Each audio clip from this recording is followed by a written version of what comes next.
And the very last closet we were doing, one of my helpers was grabbing trash bags out of the corner of the closet, and rat runs out. Massive rat. That was probably crazy. Talk about the pain that having that damn hot tub, that eyesore just in the, in the backyard that we have to look at every day. Talk about how that's affecting my life every day that it's still there. Parker and I talk about this all the time, that it has more to do with how you're going to make somebody feel by working with you than it has to do with the service.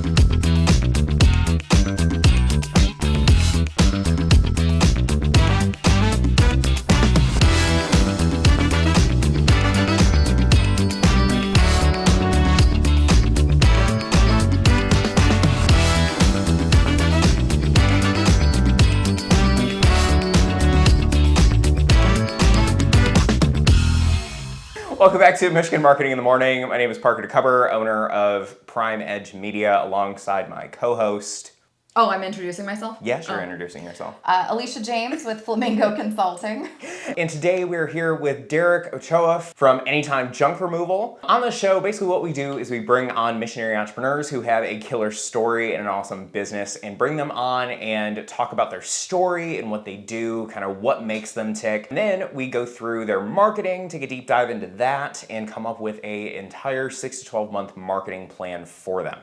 So without further ado, I'm going to let Derek kind of talk about what he does, and then we'll get moving. So we do junk removal. That's our main niche. We go into people's houses and take out anything they don't want, whether it's furniture, trash, construction material. We can get it from the basement, from outside, from the garage, pretty much anywhere. We haul away pretty much anything. I don't take vehicles. It's probably the only thing I don't take. Humans? No. Dead bodies, any of that stuff. I'm just, I just Keep gotta it make sure I simple. put it in my phone so I know what thing's not to pull for. Something that we can easily dispose of. Depends on Well, how easy, really.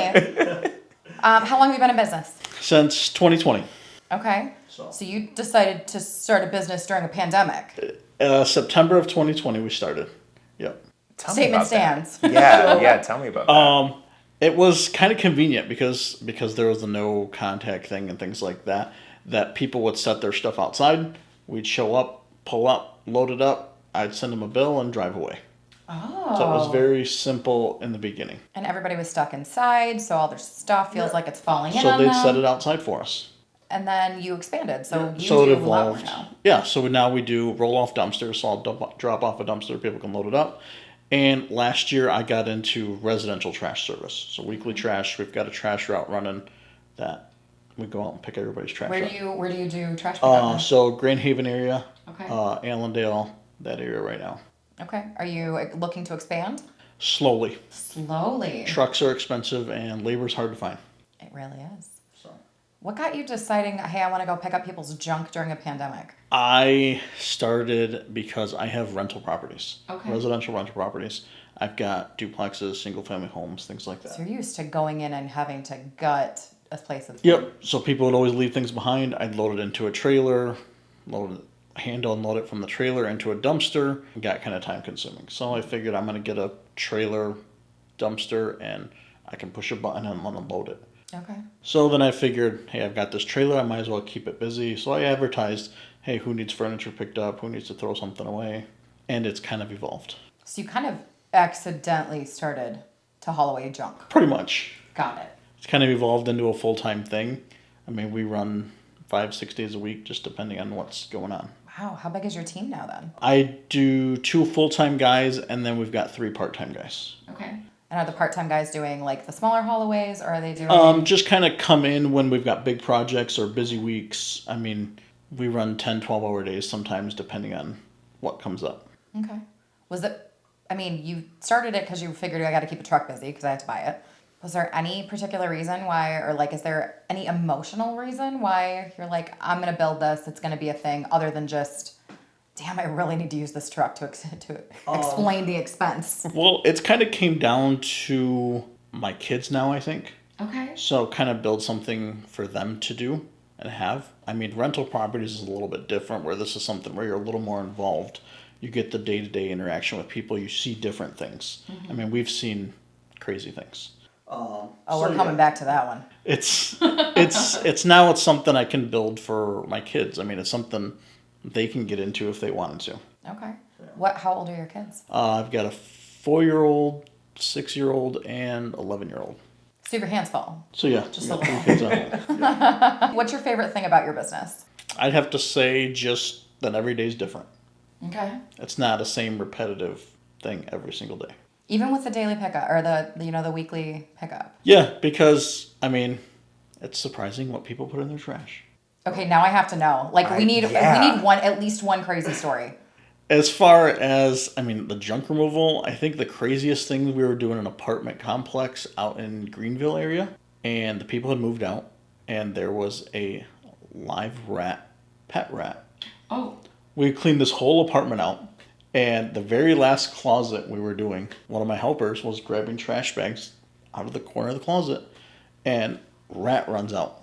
Massive rat. That was probably the craziest. How does somebody lose or forget their pet rat? Well, also, like, how did you know it was a pet?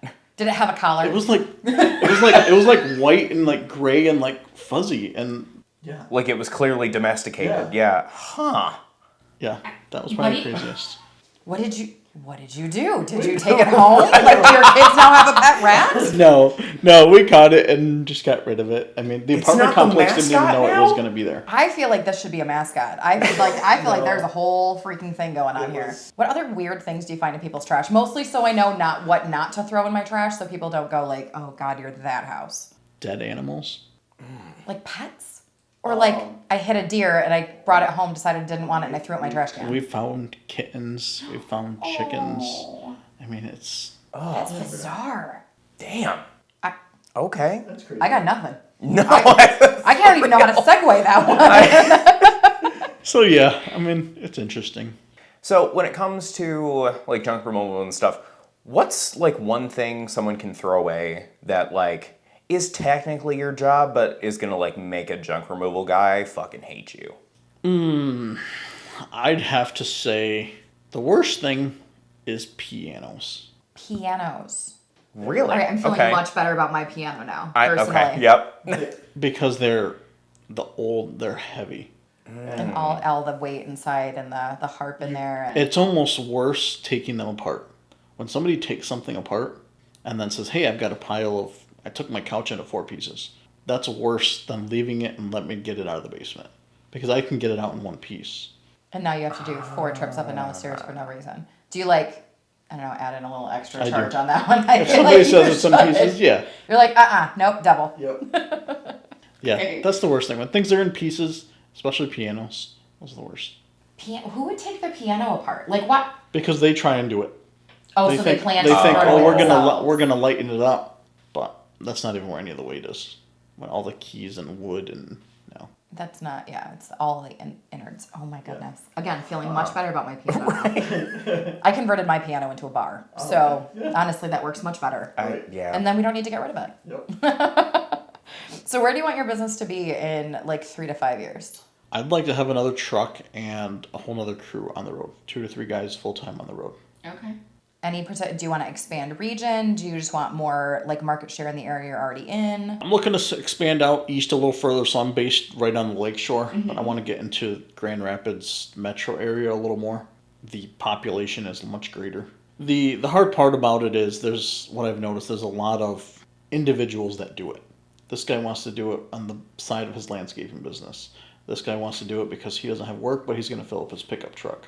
So the biggest thing we have is competing with 100 other people that say, "Hey, I'll pick up your couch." Pick up your random thing to throw away. Yep. Do you, I guess then what's the difference between you and guy with a truck or in a trailer? So we are fully insured. If something is damaged, we can take care of it. It can be covered. We show up when we say we're going to show up. There are many people that don't do that. I get many compliments that says, "Thank you for being on time.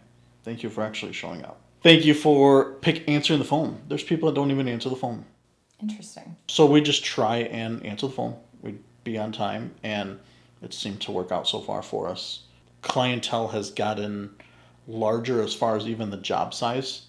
We're into single pickups. Now we're doing larger jobs, bigger jobs. It seemed to expanded.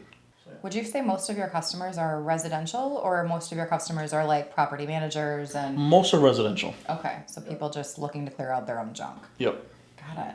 Yeah. Interesting. What's your biggest struggle with your business right now? Expenses. That's the biggest issue. What it costs to get dump at the landfill, gas, insurance, that is the worst thing. What would help with expenses? I mean, we obviously you can't adjust the pricing of the at the dump. You can't impact gas prices. So what would make your life easier? The biggest thing I've been trying to get into is trying to repurpose some of the stuff. Okay. Whether I can donate it to Goodwill, Loving, all these different donation centers. We try and move some of it there. Sometimes it's just not possible. We have a scrap pile going, so things that are metal, we try and get that recycled. Obviously, anything we don't dump in the landfill, I mean, they charge based on weight. Okay. So whatever we don't put there doesn't cost us as much. So we're trying to push that more, just trying to find an out for things that aren't trash. Okay.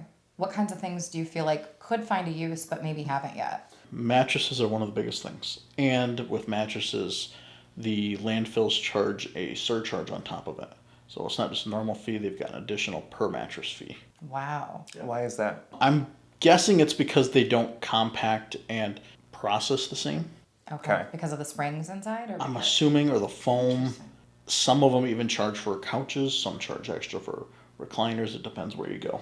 Almost feels like it's like a bed bug rodent concern. Like anything that it sounds like anything soft is almost like an issue. Like It seems soft that, and yeah, squishy. so everything gets compacted. Right. Basically, it just, you dump it and it gets driven over and packed and layered, and that's what happens with it. So I don't know if it's a space thing or a breakdown thing or an environmental thing, but there's extra fees on things like that. Okay. So the hardest part is a lot of places don't take ruined furniture.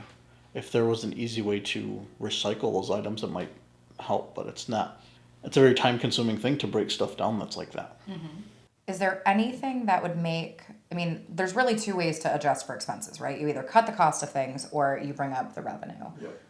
I mean, I'm guessing you're not wanting to raise your rates. Is there anything in between, like getting things closer together, like smaller jobs? I mean, you're talking about getting bigger jobs. Those are still a benefit. Smaller jobs are nice if I can get more small jobs, just kind of getting the quantity over the quality of it. Mm-hmm. I don't need a large job, but if I can get 10 small jobs compared to one big job, sometimes that ends up being a higher revenue.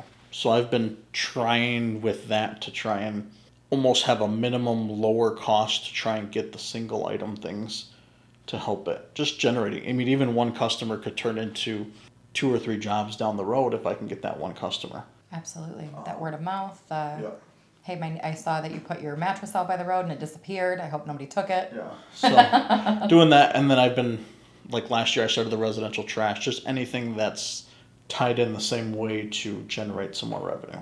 Okay. So getting an increase in those smaller leads is actually a huge benefit to you. Yeah, so, and it's like the residential trash. I've got my name and my logo on the trash cart every week, sitting out at the road. Yeah. So I figure that's, even if I'm not making a lot of money on that, because that residential trash, you need to have thousands of customers. But having the name sitting out there by the road every day, I mean, it helps. Where all are you, what other ways are you trying to find some of these smaller customers? My primary push where I interact with people is Facebook. Okay. That's where I get most of my conversations that happen with people. I get a lot of people that just call me in general, but other than that, it's just my website and that's about it. Okay. Yeah. I mean, you have a ton of reviews, and they're all 5-star. You have over 100 Google reviews, and you have a 5-star rating. Yeah. Same with Facebook. Yeah. So the quality of your work obviously is there. Yeah, we ask for reviews every single job we do, so it's built into my CRM. When I finish a job, it sends them an email, it sends them a text saying, "Hey, how did we do? Thank you for your business." It's automated. It saves me time from following up with every single customer. Did you hear that? He said automation. It just made my marketing help. I'm so happy. Automations. Finally, somebody who gets it. I love it. Well, and it's just great to hear a blue collar guy Yeah. with animation or with automations. and CRM and all the email and putting it out in multiple formats, and I just need a minute. I'm a little verklempt, honestly. You talked about Facebook. Part of what we do, at least in my job, is I professionally stalk people. Because what's more fun than going Facebook digging and TikTok digging and website auditing? And honestly, that's just where I get most of my joy in my day. Your website is awesome. It's really well laid out. It's well designed. It flows really well. It has all the great information. There's a couple of little things that if it were me, I might tweak, but your website's all there. That's really attractive. If somebody goes and stumbles upon you looking for trash removal, you came up pretty quickly when we were Google searching you, even without, I'm guessing you're not running Google ads. I'm running Google ads very minimal. I started last year with quite a bit, and this year I really toned it back. Okay. And I feel like I haven't lost a customer base. I think I'm up 20% compared to last year right now. And that word of mouth means so much in your industry, especially. Yeah. So that's why I tried to cut back my Google ads just to see, because Google ads get expensive. They do. They add up very quickly, especially depending on the industry and the targeting. And you're competing with some really big names, international brand or national brands. Yeah. They've got much more buying power than you do. Yeah. Or at least that you ever want to try to beat them on. Right. Talk to me about your social media presence. So it's primarily Facebook. Okay. I don't push a lot in Instagram because I feel like my clientele does not use Instagram. Okay. I feel like the majority of my customers are 40 plus Okay. in age. And I just started trying to get into TikTok once. Okay. Just heading videos in there to keep just taking pictures and trying to just get it out there. Be relevant a little bit. Yeah. Okay. So are most of your people just older and they can't do it themselves? Or they don't have the time? Or Time or the want, really. If they can afford it, they don't have to do it. The biggest thing where we get a lot of the people is they can't get it out of their basement. They can't move it from upstairs. They have I put it together in the room. It's gonna they live have and die in the they room. have a 2-door car that they literally have no way to move it and get rid of it. So what I've come down, it's majority of our clientele is 40 and older. Do you want to get any of that younger crowd? You do have a bunch of, obviously homeowners tend to be leaning a little bit older over the last few years, but you still have a ton of apartment people and rentals and things like that have residential potential customers for you. So it seems to be harder. They're more willing to do their own work. Okay. Whether they go rent a trailer or find a friend, they're a little more capable.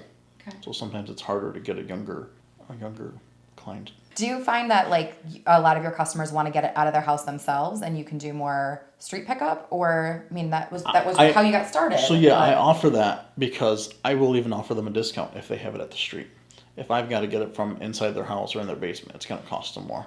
Because sometimes I can send one guy out and I can pick it up myself if it's outside. If it's inside and they got a couch in the basement, I've got to send 2 people. Right. So I can offer a discount if they get it out, and some people are willing to do that. They said, "Yeah, we'll put it at the curb." So. And you just grab it, and then you don't also have to schedule a time when they're home so that they can let you in and do all the things. They say, "Yep, I'll be by sometime this afternoon," and it's fine. So I'm glad that you cut me off because I was going to say the exact same thing. I'm like, why, for the younger crowd, it would probably be just you do the hard work, we'll pick it up for you so you don't have to drive it somewhere. Because I was thinking even for me, we moved last year and had to do that stuff ourselves and it was awful. And then we had to hire someone to come out, but I was even thinking at the time, I was like, damn, we could have prepped this and saved a lot of money because our biggest thing was we didn't want to go to the dump. We didn't want to go do the thing. We just wanted it out. So I think that's definitely going to be huge for you. But one thing that I didn't see on your socials and your website are pushes for stuff like that. Mm-hmm. So what I noticed a lot of is that you're kind of saying the same thing as everybody else. Okay. We're going to take your shit and that's it. It's always because everybody is the best. Everybody has the most reviews. Yeah. Everyone has been in the business for a bajillion years. There has to be a thing that differentiates you. And what I want to point out is it is incredibly obvious to me that you know your customer. like Oh, very, yeah. very, very well. Because you just articulated to me all these things that they're dealing with that they're thinking about before they hire someone like you, but I don't see any of that in your marketing. What I would do if I were you is I would really, like, instead of just saying like, this is who we are, this is what we do, it's, this is the problem that we solve for people just like you. You know, I understand this is what's probably going on in your house right now. If that's the case, give me a call. You know, something of that sort. So maybe instead of going from June 3rd, you're talking about, you know, whether your hot tub's broken, outdated, or you just need the space, et cetera, so forth. Like, talk about the pain that having that damn hot tub, that eyesore just in the, you know, in the backyard that we have to look at every day. Talk about how that's affecting my life every day that it's still there. Or the gentle reminder that you still don't have a hot tub that works. Sure. So Yeah. it's that emotional pull that, I mean, we talk about, I know Parker and I talk about this all the time, that it has more to do with how you're going to make somebody feel by working with you than it has to do with the service. The fact is, anybody, including a general residential consumer, can take things to the dump, right? And they can pay to drop it. What the value you bring to the table is, I don't have to worry about it.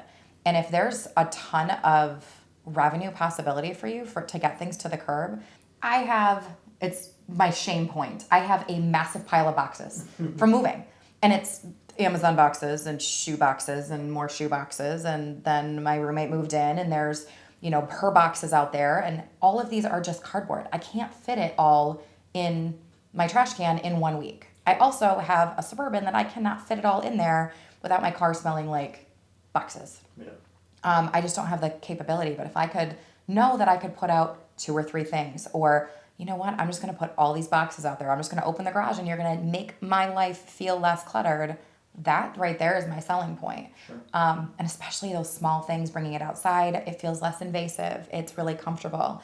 And it feels like, okay, you're not going to judge the disaster that is my house and the rest of it while you're grabbing the junk that I actually need you to get rid of. Right. So I can move the rest of my junk around. I think there's just so much value in that emotional pull and how much better it feels after working with you, after having you get rid of the things. And honestly, I think that push is going to put you to that next level of that next crew and the next truck and all of that stuff. Because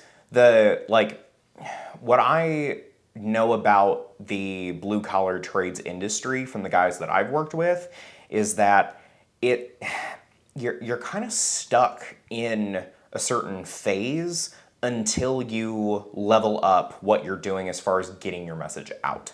So like there was this a lot of different things like designer, landscaping, and just basically a few other like home services things.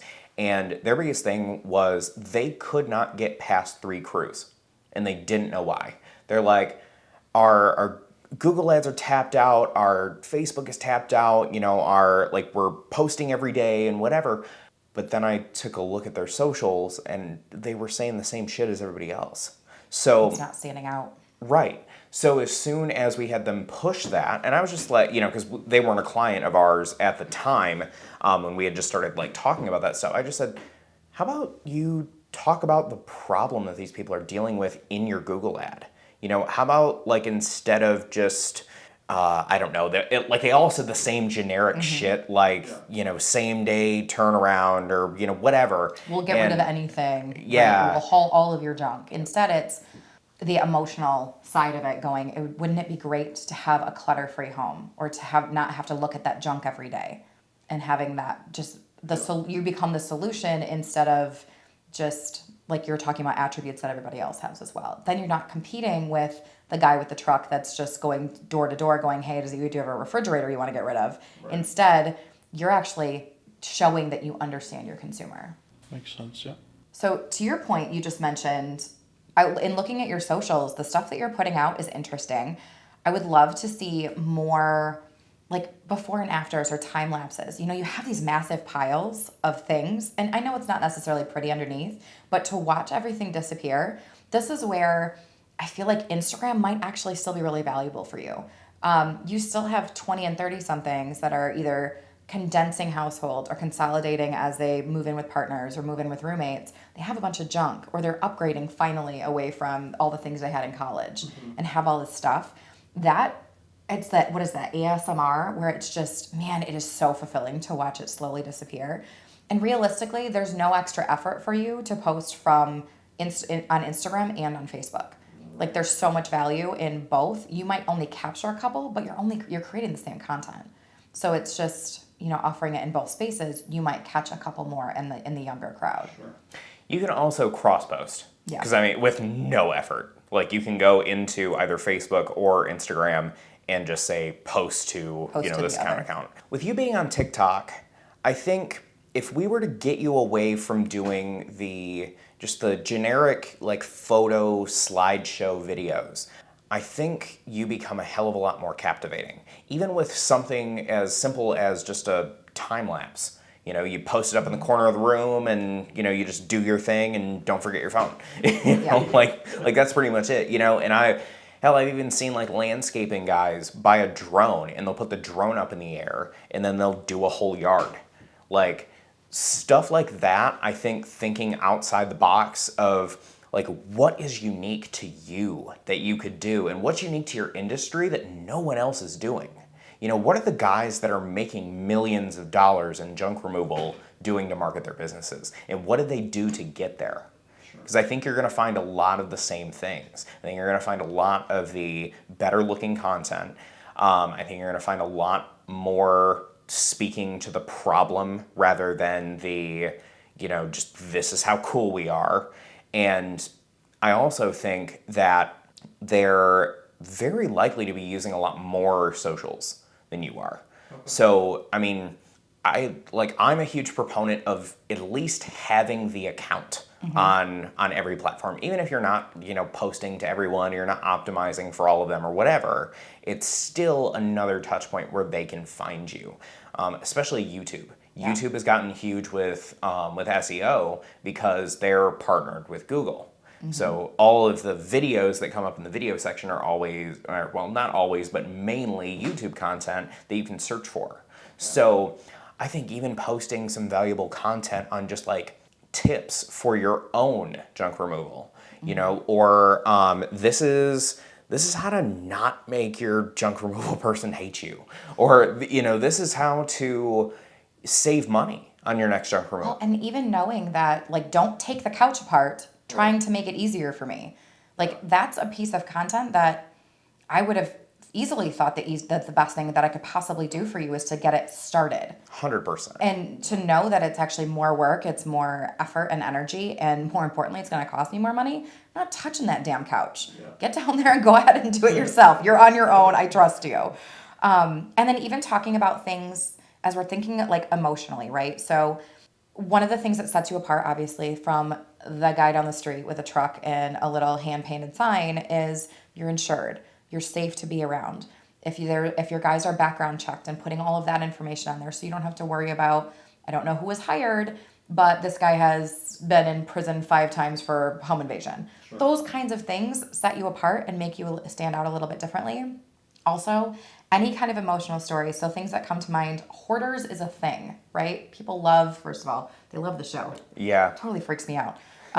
But even something like, even if it's just you talking, going, we were able to help an overworked mom or somebody in a hoarder situation, we were able to help clear out some of the junk so that they could get their home back, but also get the help they needed in order to kind of work their way through that, certifiable condition. Right. So even stories of the things that you're doing or the people that you're helping, it's going to help show that you have humanity, which a lot of these bigger companies, like when you look at waste management, like there's not a person. It doesn't feel like there's a human behind this. No, they're big corporate.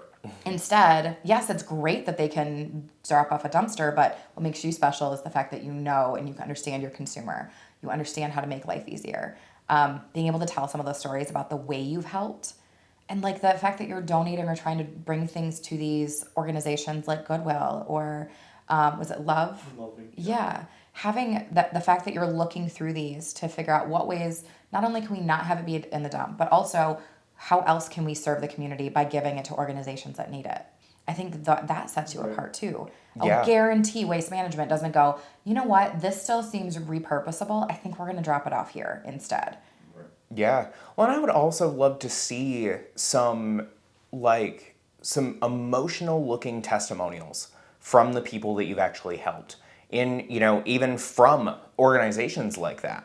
Just, yeah, having Derek come by and like donate this stuff or, drop this stuff off here or whatever, like it's helping us so much.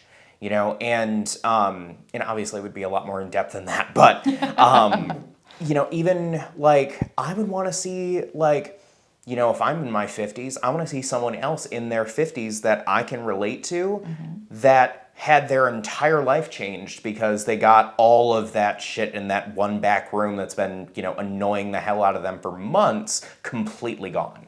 Yeah. That story of somebody downsizing or going from, my kids are all grown, I'm going from a big house full of stuff to a small house. I need to figure out how to get through it all and I need all this stuff to go away. My kids don't want it. Being able to tell that story is different as well. Or same with, we're consolidating 2 households because we got married or we're merging families. Being able to take 2 things going into one and then you're able to help with that. And it's such an exciting moment that you've now given more joy to instead of added more stress to. Yeah, and it's that is so different from reading someone say, "Oh, Derek was fucking dope." Like that is. Please tell me that was a review you read, or is that the one you're writing after this? That's the one that I'm writing after this. But I because when you see someone on video, like pouring their fucking heart out because you did a really cool thing for them. That is so different as far as impact goes with the people that are going to see that versus just reading that. Even if it were verbatim, it's still a very different perception. And it shows that, yeah, you guys do junk removal and it's a dirty job and whatever, but you're also people. You're also humans that understand your customer and genuinely give a fuck. You're not just out here trying to get a paycheck. This is like that. Based on meeting you, like the conversation we're having, you're a dynamic human. You have a great story. You kind of fell into this business, and to hear it, it's like, oh my gosh, look at how much it's taken off, and then how much you've built into it, and why you're doing it. That doesn't translate anywhere else. Right. And with being able to showcase something like this is like, now you've got that human element. Tell the story of your guys. Talk about how you are community driven, what else they're doing, whether you're helping a school or teachers clear out at the end of the year. All I can think is all the junk and the paperwork. And if you could go pick up all the junk from a school and showcase that's huge. Being able to just show that you are part of something bigger instead of one of a million. I'd also kind of like to see who the hell's going to be in my house. There is that concern, especially if what everybody thinks of is, you coming in and taking the couch out of my basement so I don't have to worry about it. That's all fine and well, but I don't know who's going to be here. And that without even having faces anywhere, it'd be nice to have just a little bit of an introduction and know who's going to be around. Because I'll tell you what, I don't, and this is just real, when I think of hard labor jobs like that don't require a whole lot of skill, I'm thinking, maybe people that are previously incarcerated. Sometimes it's just somebody that you would not necessarily welcome into your home. Sure. And so to have even just some of that introduction and that softness, and I think that helps too. I don't know what your CRM looks like. Again, CRM. Oh my God. Your CRM looks like on the front end, but even having that introduction in the beginning, like, hey, these are the 2 people who are going to stop by, and giving them a heads up, like this is what they look like, and it makes them feel a little bit more comfortable knowing who's going to be there, even just a quick bio. It's just another way to allow somebody to relate to them. Yeah. And then obviously showcasing still and consistently that you could just also take your stuff outside and we'll take care of it. You'll never have to think about it, and you don't have to open up your home and feel uncomfortable in any way.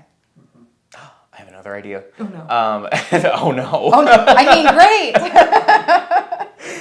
What do you do before people show up? What do you do before your guys show up to a job?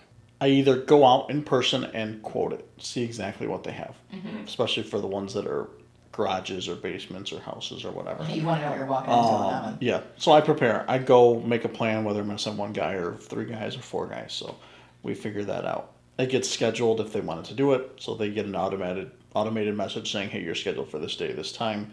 When we are on our way there, I push a button on my phone that says on my way. It lets them know saying, hey, Derek is on his way. He'll be there in approximately whatever it says. Okay, so I have an idea for you to level that up. Personalized cell phone video.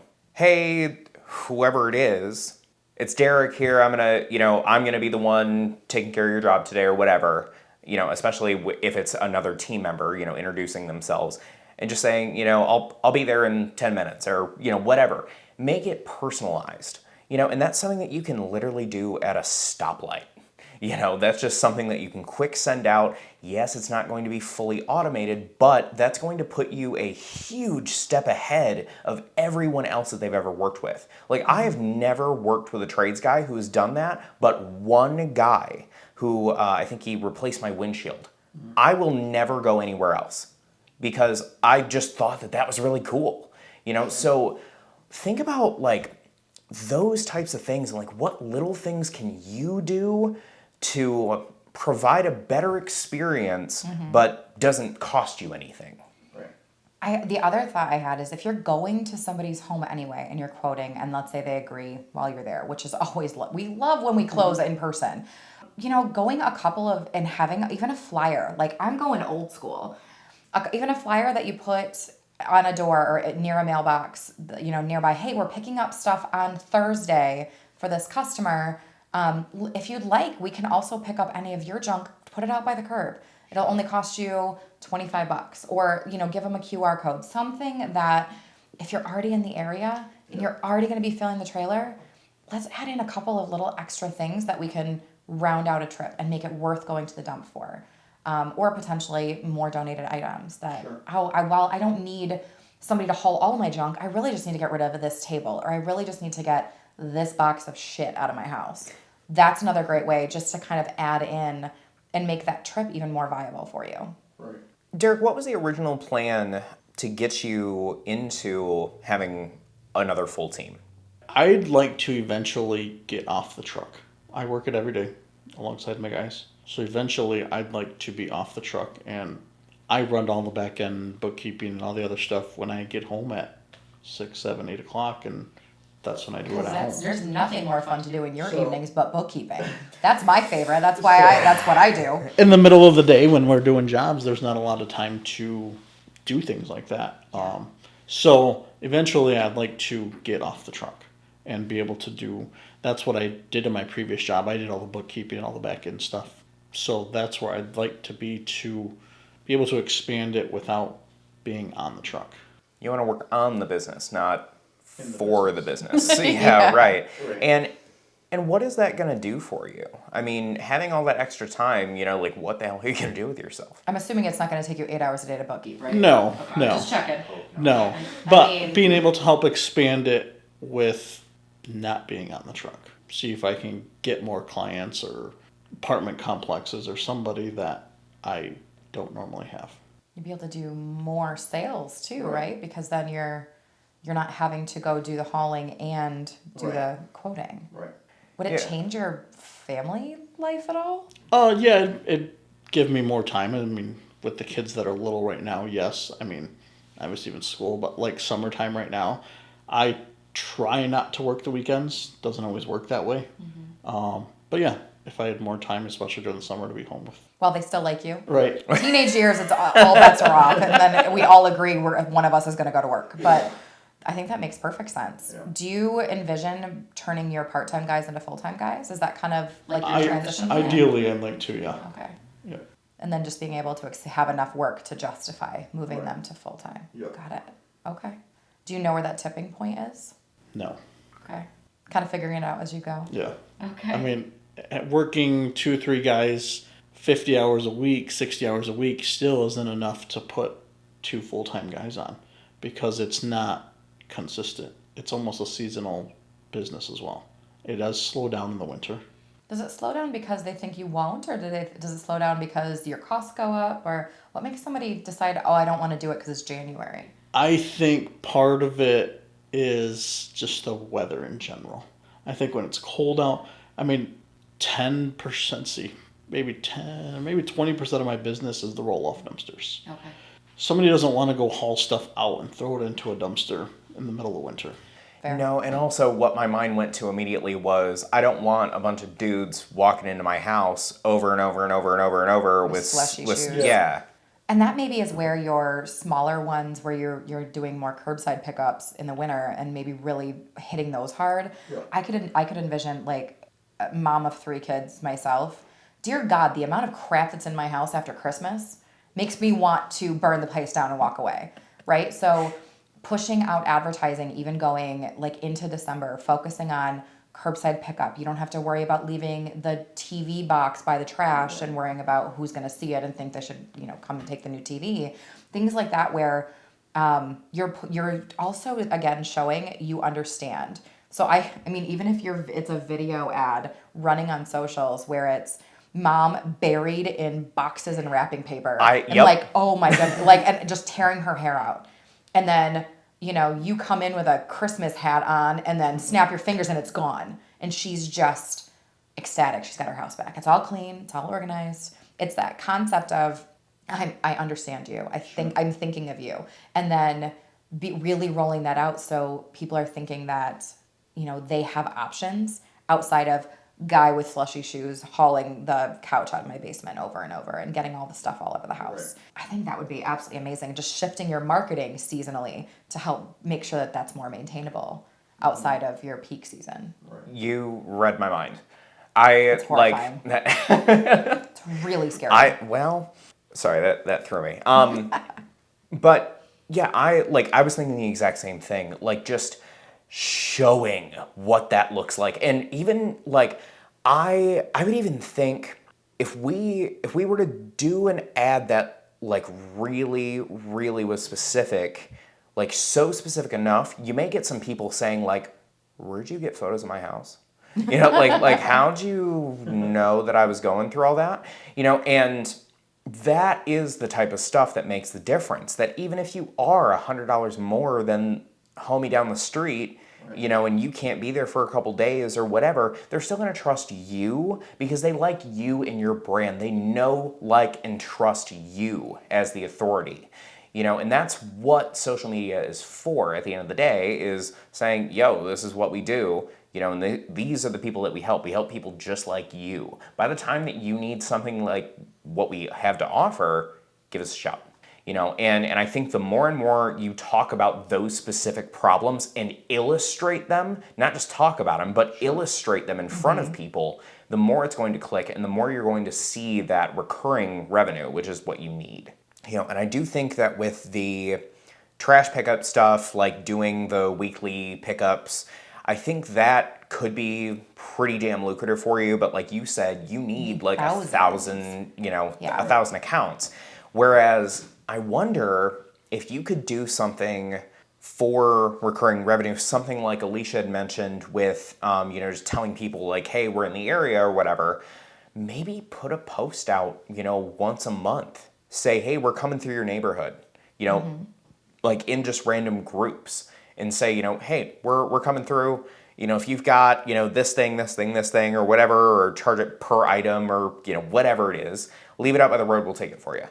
And just do that and get people used to it doing it every month or every couple weeks of just, hey, we're around. Yeah. And just build it into your normal route. That way it's not, oh, fuck, I need to get a dumpster and I need to plan a day to get my friends to come over and do this in -3 degrees and all that shit. It's just, all right, I can bear the trip out to the curb one time, let's go. And have it be gone. The other thought, and it's something like I kind of like the idea, but I can't quite figure out how to make that work. But the idea of something like once a quarter, you're gonna come do a pickup at my house, like just kind of slowly working through the stuff. I've got bins upon bins, and then the kids acquire new stuff, and I've got just a few odds and ends. It doesn't feel like it's worth doing an entire pickup, but if I knew, hey, every quarter I get a heads up a week ahead, going, hey, we're gonna come do your quarterly junk haul. It's not quite a weekly pickup. But it's something where, this is going to be, I'm going to purge this room. I'm going to go through all of my stuff here. Something like that, or, you know, a referral program. I'm going to guess you have something like that in place, but really hitting that home and making sure that those are tracked, and even highlighting that you do referral bonuses or that you do a referral program. I think something like that would be really helpful too. I just imagine doing one junk haul feels really overwhelming and intimidating. But if I knew, okay, well, you're going to be here next week. I've got a week to get through this space. That would be really helpful too. Yeah, because the logistical side of it always feels like the big overarching, 100%. I guess, like gripe with junk removal is, okay, my cousin said that he could be here on these 2 days, but he has to leave before this time, but this person can only be here for this amount of time and whatever, and they all don't want to do We gotta get it. this damn couch out of the basement. Yeah, like that just seems like such a huge feat that I think if you can really hit home how easy you make it of just, I don't even care where it's at. Give me a call. I'll be there today. Partnerships with organizers, like home organizers. Yes. Whether offering them a kickback or offering them a discount or actually creating packages together. Like they're going to go through and help you clean and organize the room. We're going to haul the junk away. It is one price. It is one bit of energy. Oh my gosh. I can't imagine the number of people who'd be like, oh my God, this one room, just help me organize it and then take the shit away.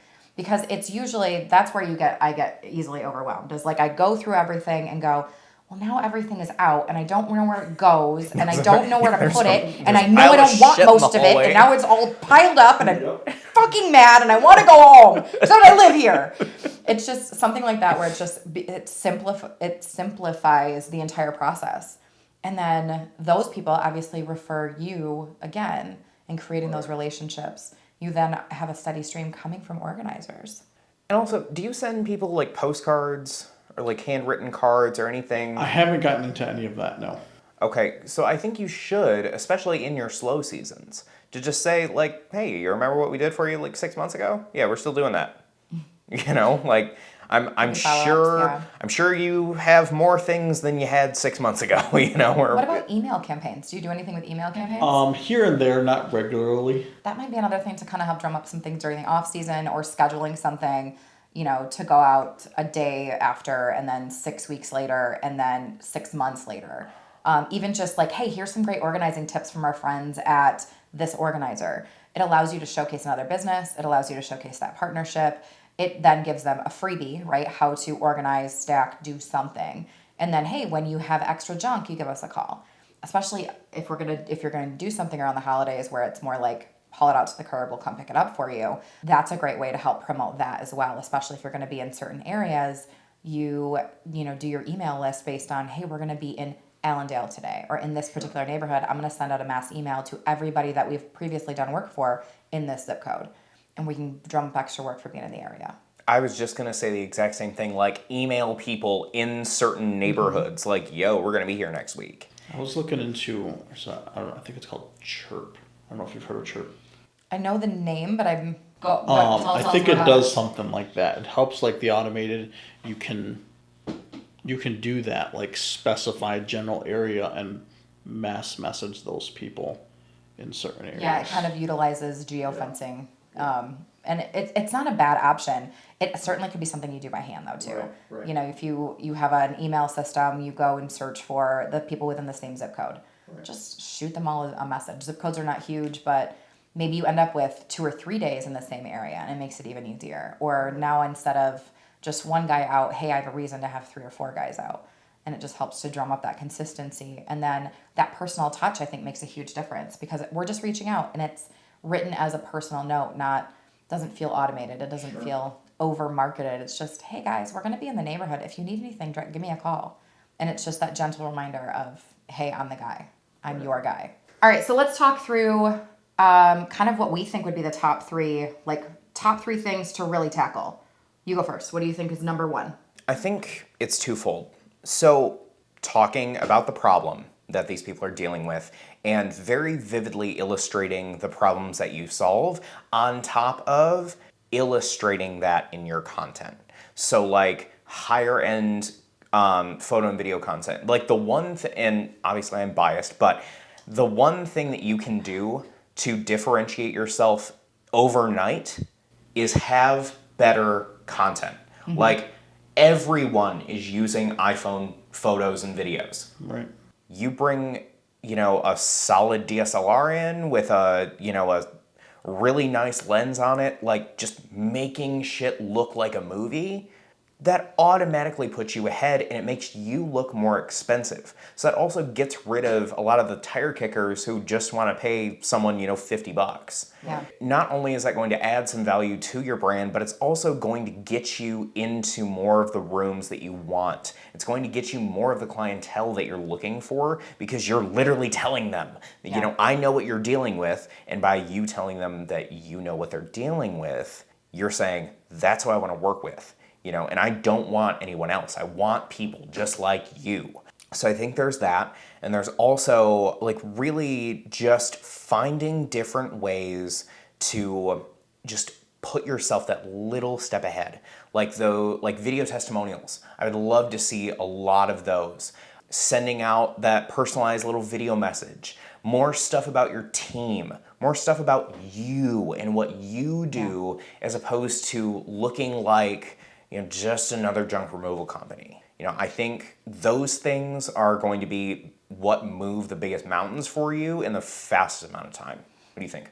I agree. And I think even in the meantime, while you're kind of starting to drum up or figure out how to create that great content, even if it's things like you have a ton of reviews, I know there's going to be some personal stories in those reviews. So, even showcasing those in the meantime, being able to get more of that video content. I swear there is something about time-lapse videos and watching shit disappear that just, God, it's like crack to us. Yep. We can't stop. Right. And that's where you can capitalize on TikTok trends and you can really lean into Instagram a little bit.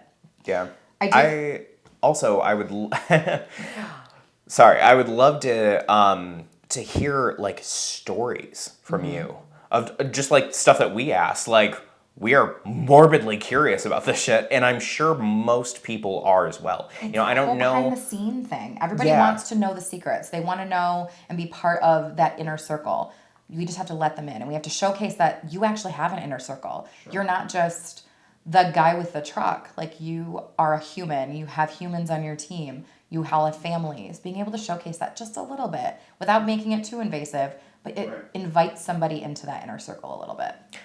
Have we seen Well and Septic Life on TikTok? Yeah. Either you have? Okay. Have you? No. Okay. So it's I'm sorry. I actively avoid anything with the word septic in it.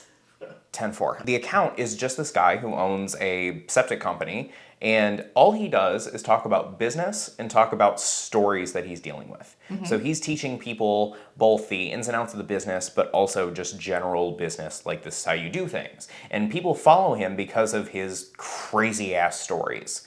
So like the rat story. Yeah. Like, why is that not public? And even if it's just like, dear God, if you had the guy who found the rat, right? Like, just goes in to grab a trash bag and he goes, you will not believe what I just fucking found in a closet. And then you have a picture, even if it's a stock photo of like, it was a rat, it looked just like this.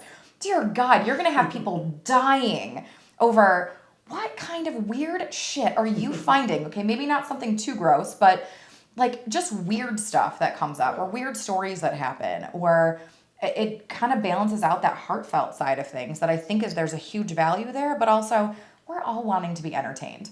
Like that's freaking hilarious. There's this massive rat that just runs across the floor. And also, who forgets their pet? Like, it's those things. I think the second thing for me is going on campaign. So focusing in your slow season on those curbside pickups, smaller things, right? Where you're doing that nudge of, hey, we don't have to come into your home right now. You can bring it out to us and we'll take care of it for you. Doing that seasonally when you're slow. We know that there's a hesitation to have people come in, so really focusing on those, but also those campaigns in geographical areas. If you know you're going to be somewhere, really focus on sending things out to people who are already in your email list. Sure. Chances are you have, over 1,000 names in your email system. This is a great way to make sure you're connecting consistently so that they don't forget that you're there. We're very short attention spans as humans. What is it? Less than 3 seconds? Less. Goldfish have longer attention spans than we do. So we constantly have to kind of bring ourselves in, and we can do that through social media, but we're dictated by the algorithms. Instead, you have a target audience. They've already worked with you. They've already connected with you. Instead, let's just nudge them every once in a while. Connect where they already are, which is in their own email. I agree. All right, third thing then. What do you think? For me, it's just the consistency. So your socials, at least from what if a lot of your stuff comes from Facebook, you're not necessarily posting consistently. Right. Some of that can be video, but even just little nudges now and then, reviews, thanks for doing this. Hey, we just dropped off this massive piano at the dump, and I can just imagine somebody like overlaying a music, like piano music, while the guys are playing it while it's like in the back of the truck. Like just little funny things that are just, yes, we move pianos, or yes, we can get rid of mattresses. But even explaining, like, there's a reason I have to surcharge you. It's more expensive because we have to bring it to the dump. They charge more because of, I mean, hell, go ask them why they charge more for mattresses. Right. Go find out and then educate us. I think those little things where you can find something to talk about even 2 to 3 times a week would be ideal. I mean, if you can come up with stuff every day, that's cool too. But even if you're front loading a lot of that, you know, you've got reviews, you've got a ton of stuff. You might shoot an entire day of content of just running, you know, a DSLR outside of the truck. And then you've got content and stuff to grab from for the next 6 weeks. Sure. Yeah. I would even want to hear, like, how to not piss off the junk removal guy. You know, Yeah. like, because really, like, if I'm doing something like that and I've never done it before, like, I kind of want to know, like, well, is my house different than all the other that he's been Or to? even what the process is. If I've never worked with a junk hauler before, I don't necessarily know what to expect. Yeah, so how what long is that are you in process? my house for? Like that you give me a heads up before you're coming over. That you know, if you are going to start getting into those video messages or even voice messages. Hey, this is Alicia. I'm on my way to your house. I'm just going to grab your stuff. I'll be out of your hair in no time. Should be there in about 25 minutes. An audio message is great. Heck, he sends them to me all the time, and they're usually angry, but they're at least personal. Right. So I mean, even something like that, it just levels everything up. For sure. So how do you feel? Good. What questions do you have? My biggest thing is I try and get in and get out. That's my thing. I got to get to the next job. Mm-hmm. So my thing is I forget, like, oh shoot, I didn't take my after picture. I'm going to lose time setting up a camera. And that's my thing where I have to get past that. Let me reframe that for you. By you setting up that camera, you have content that is going to reach far more people than you're helping in that moment. So and the more you increase your audience, the better those odds are. So, I mean, obviously I would recommend hiring it out if that's a thing, right. But if you can only do it yourself, you need to realize that, yeah, you're in a rush and like you're trying to get your day-to-day shit done, but this is something that's going to live on your page for a very long time after this and is going to continue getting you customers.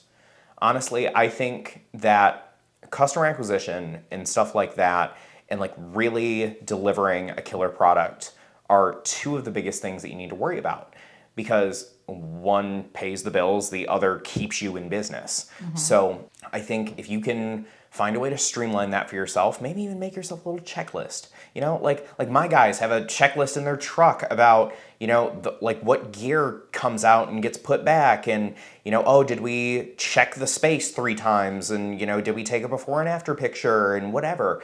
You know, I think making yourself a little system like that and teaching yourself kind of how to streamline everything, I think is going to be the big like differentiator for you. What do you think?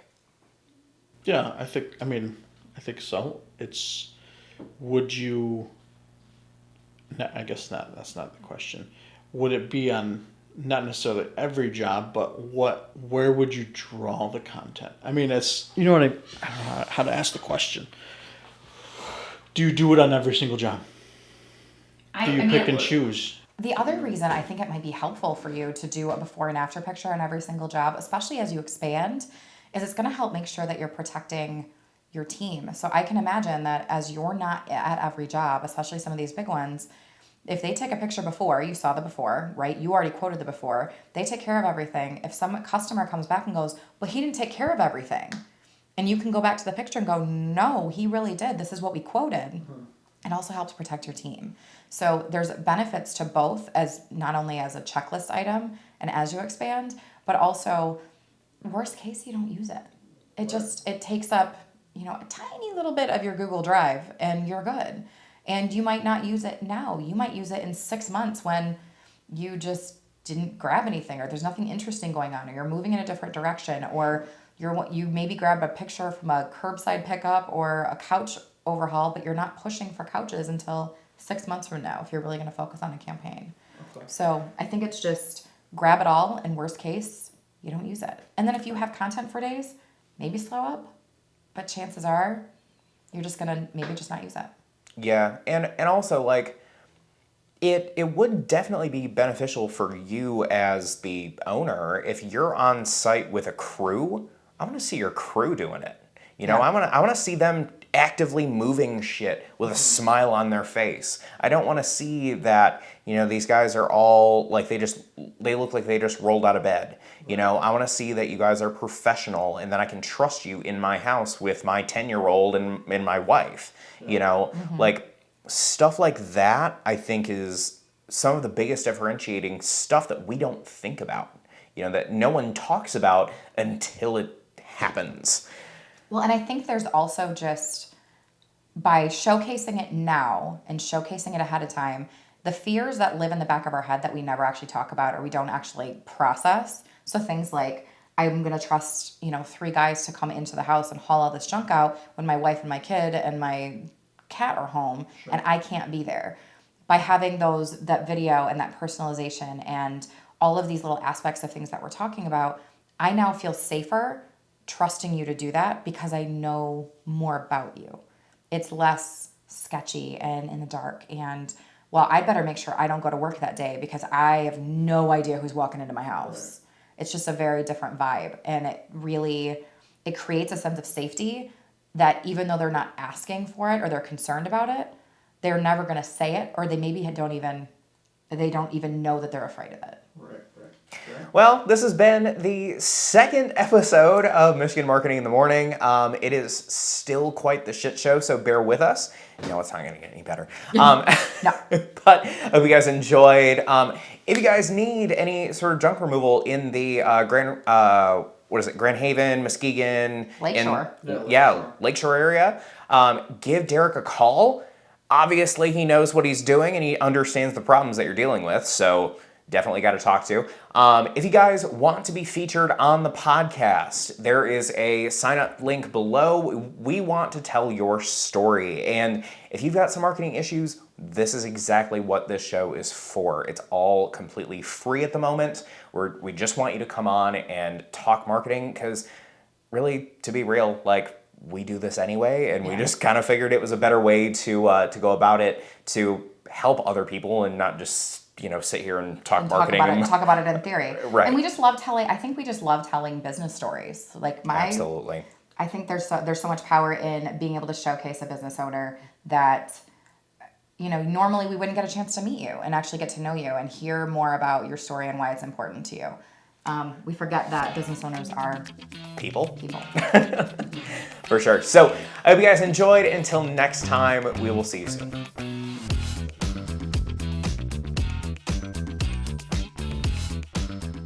Can I go now? Yes. Are you sure? Yes.